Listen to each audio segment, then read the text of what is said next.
ici, je fais un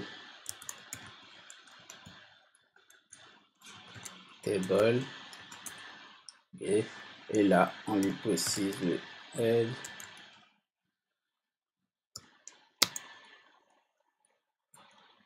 Ok, tr. Donc, je vais dupliquer ça. Donc, en premier paramètre, ici, on a l'id. En second paramètre, on a le titre. On a le contenu. On a l'action. Donc, à part le t-head, on a le t-body.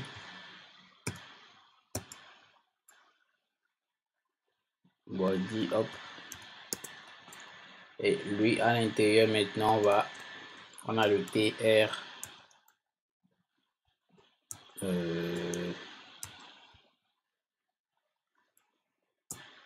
Et à l'intérieur du tr, n'oubliez pas de fermer. On a nos différents td. Hop. Je donne bien le code. Donc ici, on a les td. Je duplique, on en a 4. Donc ça fait 1, 2, 4. Ici, je vais mettre des informations. Ok. Et ici, en réalité, ça serait des actions. Ok, donc ici, ça serait des routes. Routeur link. Et au niveau de notre routeur link, lui va rediriger directement au niveau de notre bon, pour le moment je ne sais pas, on va laisser ça comme ça. Hop. Donc à part cela, il y aura le second routeur link. Donc ici, je n'oublie pas de mettre par exemple éditer ou modifier.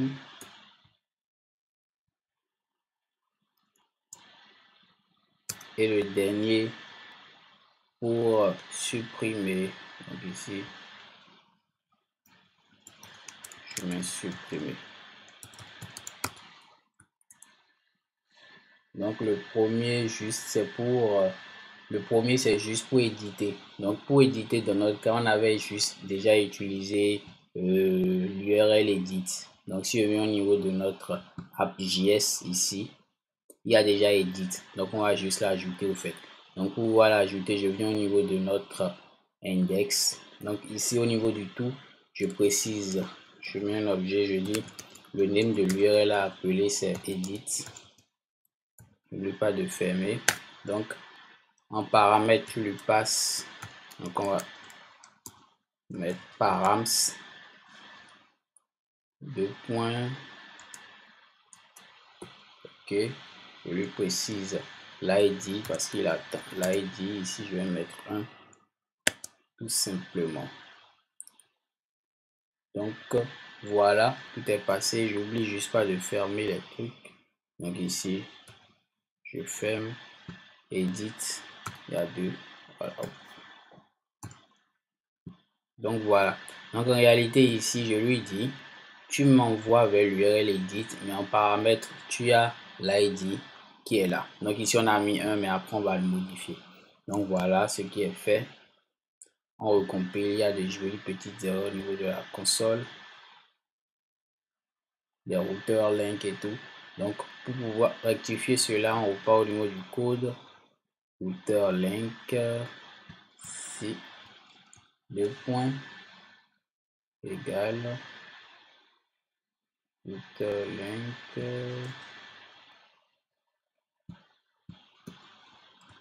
Hop. Je vais enlever ça d'abord. On va voir toujours la même erreur. Donc ici, je regarde bien. Routeur link.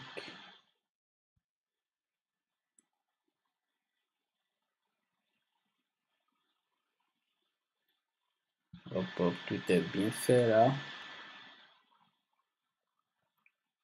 Ok, là c'est bon. Donc, il y a toujours des erreurs. Donc ici en paramètres, on lui a passé le paramètre requis. C'est bien fait. Oui, décidément. J'ai oublié de fermer le TD. C'est à cause de ça, il nous crie dessus. Et là, c'est bon, il a compilé. Oh, heureusement. Donc voilà, je recharge la page. On nous fait sortir une belle petite erreur là. Donc ici, je lui passe en réalité le routeur link. Je fais la même chose pour le second. Directement.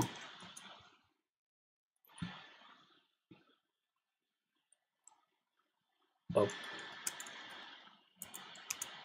Si ça serait juste...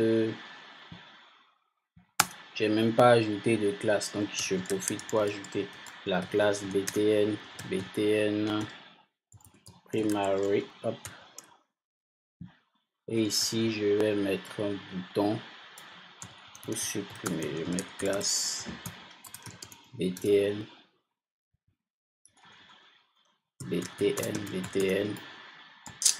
dangerous. Hop, dangerous. Et ici, je mets supprimer. Parfait. Donc voilà, il a tout compilé. Il a compilé la liste de tous les assets. Là, je recharge ma page.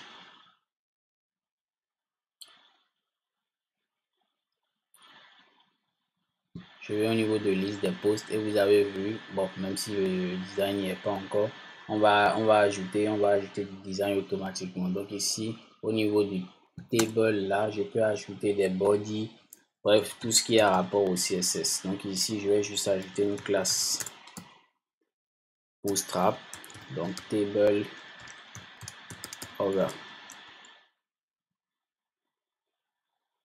Parfait, la compiler.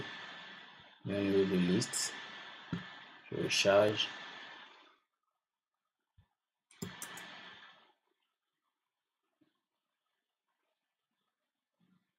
Liste, voilà. Hop.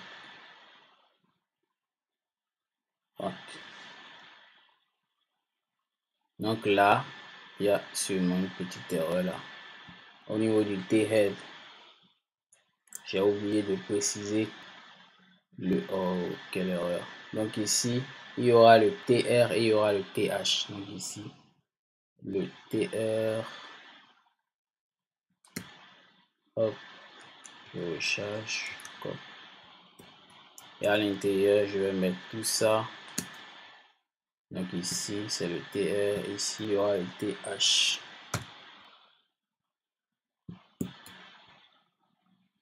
Hop.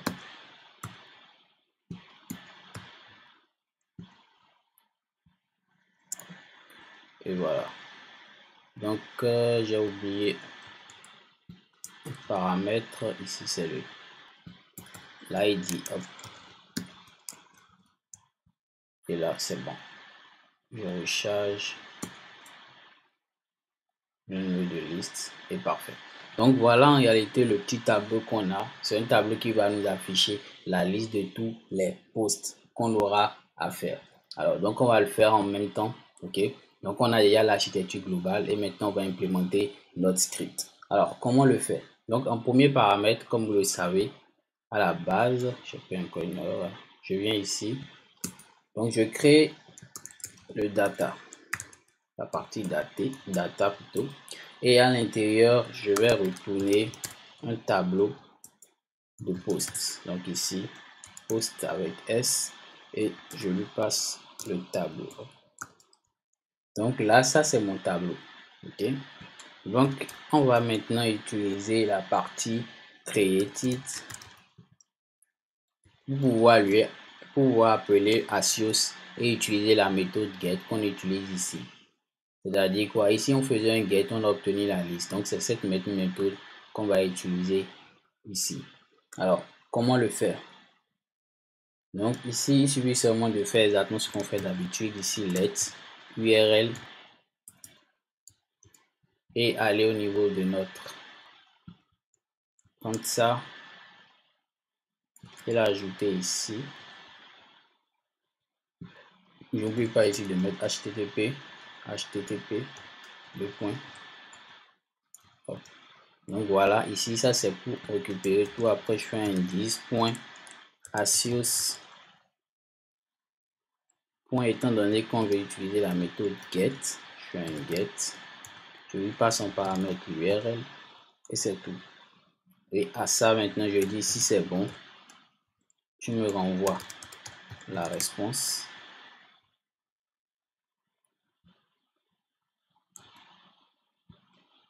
Donc 10, hop, hop.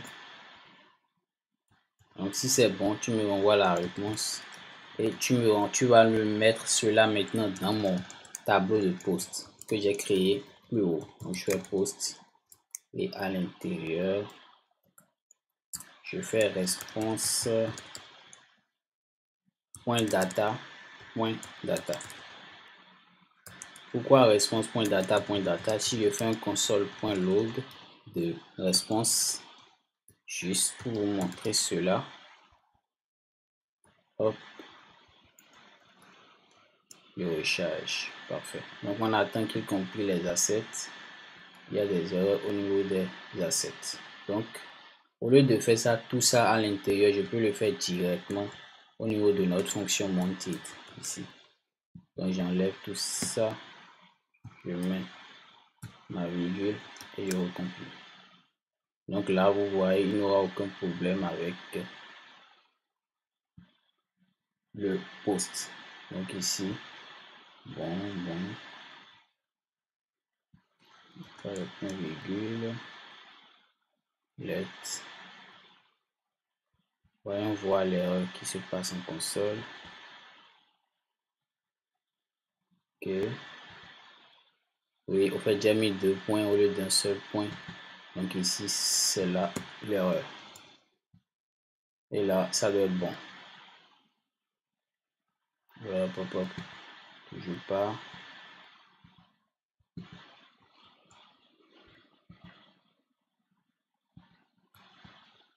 Hop. Donc ici, c'est slash post. Hop.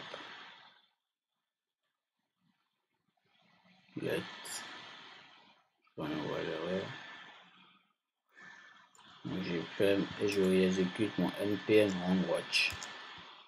Donc, qu'est-ce que je fais ici? Ici, je déclare mon URL comme d'habitude. Je lui passe en réalité l'URL et j'exécute cela. Si c'est bon, il me renverra la réponse directement. On n'a pas encore traité le cas échéant. Donc, voilà. On attend qu'il compile les assets.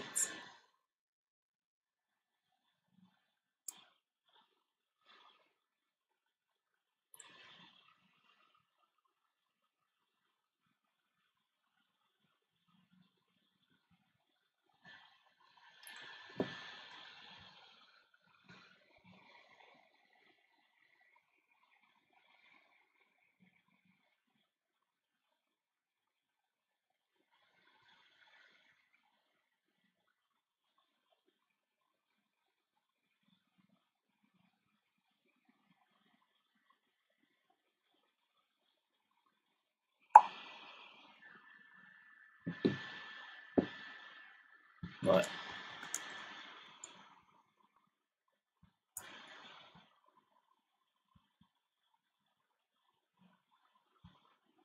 Ouais.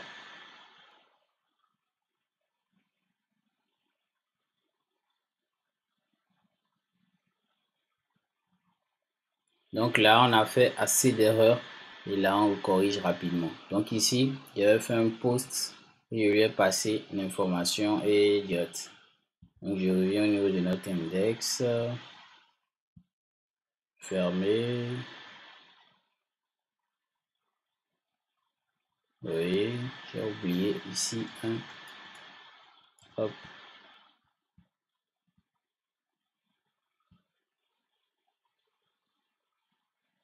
Et ici, hop. Et voilà. Donc on avait fait une petite erreur au fait. On avait oublié de mettre la flèche et de fermer les parenthèses. Donc tout est bon là. Donc je reviens au niveau de notre code. Je recharge.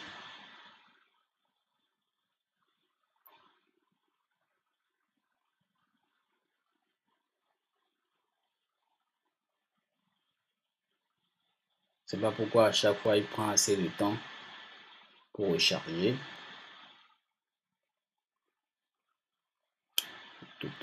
Oui. Oui.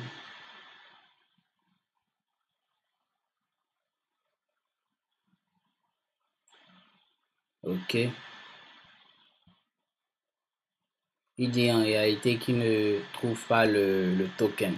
Donc ça, c'est un problème récurrent, c'est-à-dire que Laravel utilise un système de token pour pouvoir sécuriser le formulaire. Donc à chaque fois quand je vais essayer d'envoyer des informations, de pouvoir récupérer, il me dit qu'il ne trouve pas le token. Donc ici, direct URL d'un.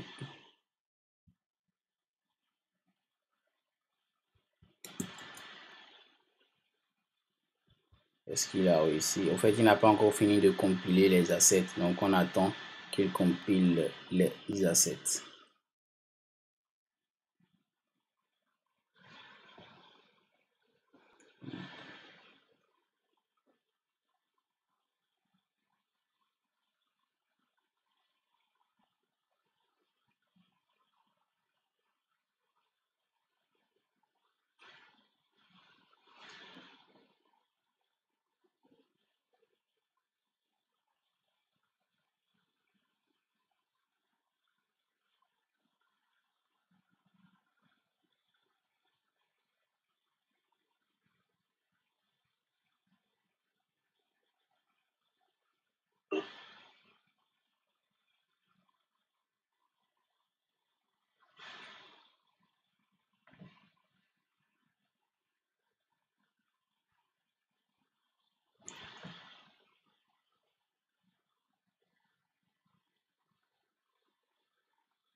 Donc, c'est parfait. Là, il a compilé les assets.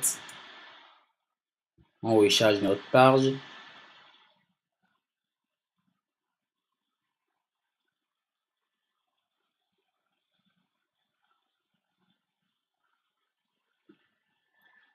Et au niveau de liste, vous voyez directement là, au niveau du console log, il nous affiche en réalité tout le contenu. Si je viens dans data,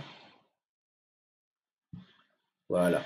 Donc, au niveau de data, il nous affiche toute la liste des posts qui ont été enregistrés.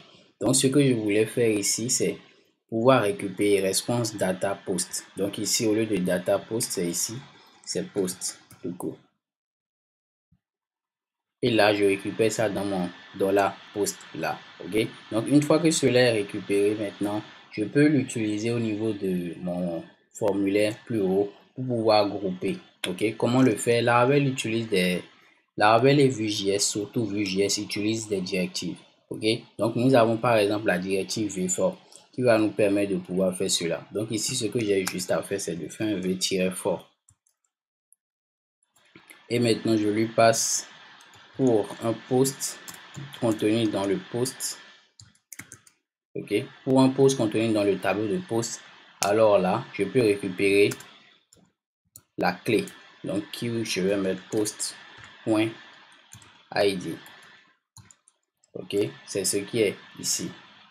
C'est ce qui est ici, le ID direct. Donc ici, je peux récupérer le ID avec cela. Maintenant, pour chaque information récupérée, maintenant, je peux afficher le contenu. Et pour le faire, il suffit seulement de faire un post.id pour récupérer l'ID. Et ici, faire un post.title, si je me rappelle bien, title là. Et le dernier, j'ai oublié de fermer. Et le dernier, faire un post. Hop. Fais un post body. Donc voilà, je fais un body là. et c'est tout. Donc arrivé à ce niveau, normalement il va grouper et il va nous afficher toutes les informations liées à ça en répétant la boucle, en répétant en réalité le TR à l'intérieur. Donc voilà, donc ici au niveau de l'ID, vu que je lui ai passé 1, je vais plus le passer 1, je lui passe directement le post.id et c'est tout. Donc ici on a déjà configuré la partie éditer, supprimer. Donc on va faire la partie suppression tout à l'heure. Ok, donc ici qu'est-ce que je fais? Je reviens au niveau de mon truc, je recharge, je viens au niveau de liste. S'il a compilé, oui, il a compilé les assets, je recharge, hop, je fais dans liste et là on dirait qu'il n'a pas pris en compte ce qu'on a fait. Apparemment j'ai oublié de sauvegarder, donc là il doit recompiler. Assets. Donc même pour tester directement, on pourrait faire ce qui est là et faire un dispost.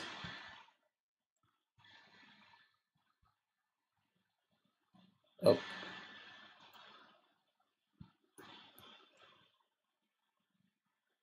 Comme un point virgule, je mets mon point virgule là et on recharge.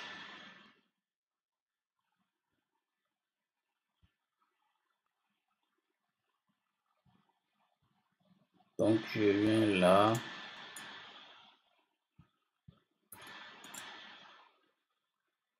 Quand je viens au niveau de liste directe, il charge la liste des data. Apparemment, il n'exécute pas data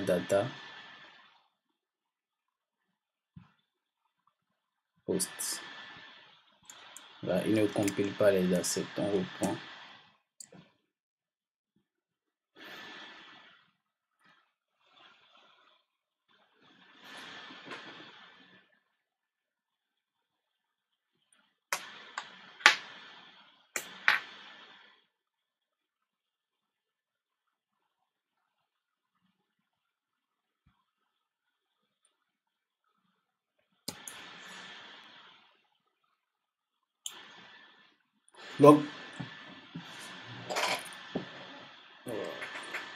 Donc en réalité, il ne compilait pas les assets. Ok. Donc une fois qu'on est là, on recharge la page. Je reviens au niveau de mon post. Je viens au niveau de liste des posts directement là. Vous voyez, il recharge. Il nous affiche la liste de tous les posts qu'on a fait. Donc reprenons un peu ce qu'on a fait. Je viens ici, je fais mon titre. Je fais 6 et ici je mets 6 et je fais enregistrer. Directement, il le prend en compte et vous le voyez en bas là. Donc je reprends. Je fais 7 et ici je mets 8. Je mets 7. J'enregistre, il me remet et il me met au niveau du 7. Ok, donc parfait. Donc en réalité les amis, je sais que cela a été vraiment long. Ok, donc je vais faire quand même un bref récapitulatif pour que vous puissiez comprendre au moins à la fin de ce tutoriel. Ok, donc qu'est-ce qu'on a fait premièrement? Ok, première chose qu'on a fait, on est allé au niveau de notre create component.vue. On a ajouté cette balise forme là, ok, et on lui a passé la fonction add post, ok. Maintenant au niveau de cette forme, de cette balise forme, on a ajouté @submit prevent pour lui dire que lorsqu'on soumet le formulaire, tu m'exécutes cette méthode là sans recharger la page, ok. Donc cette méthode là en réalité, qu'est-ce qu'elle comporte? Cette méthode prend en paramètre d'abord l'URL, ok, c'est-à-dire l'URL auquel on veut pouvoir enregistrer, et on lui passe maintenant les informations qui sont renvoyées à travers le formulaire. Ok, on avait déjà créé un objet ici post qui comporte le title et le body. Donc une fois qu'il modifie cela, il nous renvoie le contenu là. Nous on lui passe à l'URL et si cela est bon, c'est-à-dire en cas de réponse, c'est lorsque la réponse est valide qu'on utilise cette fonction then là. Ok, donc si c'est bon, on l'envoie au niveau de la page post. Ok, la page post, c'est la page qui comporte la liste de tous les posts qui sont dans la base de données. Ok, maintenant une fois que l'on a envoyé cela au niveau de notre page post, qui est Index Component. Si vous allez au niveau de app.js, directement au niveau de Index Component ici, vous allez voir que c'est ça que j'ai appelé directement ici à travers le name post. Donc en réalité, il vient au niveau de ce component Index Component. Donc au niveau de cet Index Component, j'ai créé au niveau de la propriété data, j'ai créé un tableau qui est normalement censé récupérer la liste de tous les posts qui sont dans la base de données. Donc, le monter veut dire quoi? Ça veut dire, lorsqu'on vient directement sur cette page-là, tu m'exécutes cette fonction-là. Ok? Cette fonction fait quoi en réalité? Elle va au niveau de notre API en utilisant la méthode get, récupérer toute la liste des posts qui sont enregistrés. Ok? Et c'est cela qu'on a pu tester ici. J'espère que cette vidéo a été assez claire, même si elle a été assez longue et tout. Donc, je reprends pour vous montrer un peu ce qui se passe au niveau de la pratique. Donc, je vais au niveau de création. Je vais mettre de vraies informations. Je mets commentaire 1. Je mets ici contenu 1. Et j'enregistre. Automatiquement, il me renvoie, il me met cela en bas. Commentaire 1, contenu 1. Alors, au niveau de la dernière vidéo, je vais en partant ajouter ici et recharger la page. Je vais au niveau de liste. Hop, ça n'a pas encore donné ce que je veux. BTN. Voilà. CTRL Z. Hop.